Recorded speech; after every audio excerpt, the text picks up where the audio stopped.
নমস্কার। আমার আজকের কবিতা দুয়ো রানী। লিখেছেন কবি মল্লিকা সেনগুপ্ত। ক্যামেরা তাকে পুতুল ভাবে, স্বামীও ভেবেছিল। বর্ণচোরা জনতা তাকে মাথায় তুলে নিল। রাজার বউ বাঁচতে চায়, পেছনে ছিল অতীত বন্ধুর। রাজার বউ স্বজন চায়, আত্মীয়রা মনের থেকে দূর। বিবাহ ছিল বিচ্ছেদের, দ্বৈত অন্যের। সুখের মাঝে তৃতীয় জন, শত্রু লাবণ্যের।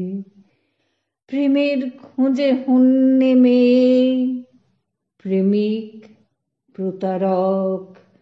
ট্যাবলয়েড জানিয়ে দিল প্রণয় ছিল ছক। যতই তার রূপের খ্যাতি পূর্ণ যশ বাড়ে, ততই মেয়ে একলা হয়, দুঃখে বারে বারে। কিছু কি তার ছিল না দোষ, পুরুষ ধরা মেয়ে? কোন রানী বা কোলে জড়ায় আর্ত ছেলে মেয়ে? হঠকারী সে বুঝিয়ে ছাড়ে যৌন স্বাধীনতা। ল্যান্ড মাইনে থাকে না ওর বিস্ফোরক কথা।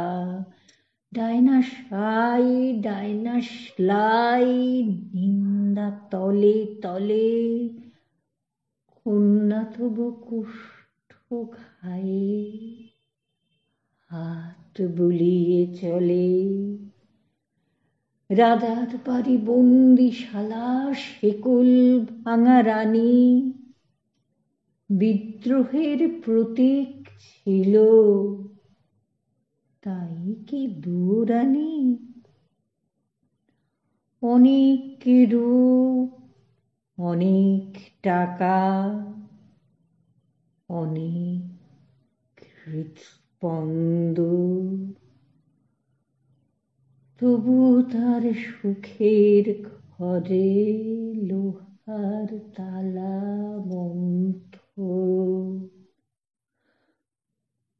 দুয়ো রানীর ছবির দাম মৃত্যু কিনে নিল। মেয়েটা শুধু নিজের মতো বাঁচতে চেয়েছিল। নমস্কার।